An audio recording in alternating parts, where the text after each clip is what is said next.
Hi, this is Extend Office.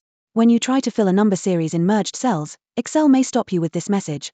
All the merged cells need to be the same size. So how can you number merged cells of different sizes? Here are 2 easy ways to do it. First, select all the merged cells you want to number. Type equals max, open parenthesis. Select A1. Then press F4 to lock the reference. Type a colon. Select A1.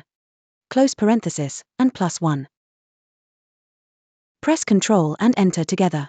Excel fills the merged cells with sequential numbers.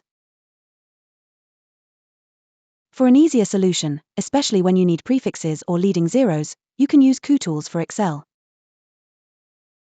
After installing Kutools, select the merged cells. Go to the Kutools tab. Click Insert. Choose Insert Sequence Number. In the pop-up dialog box, click New. Set the starting number, increment, and number of digits. You can also add a prefix or suffix. For example, US followed by a hyphen as the prefix.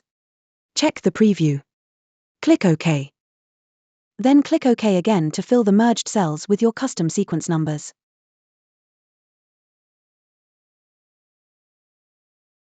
Thanks for watching.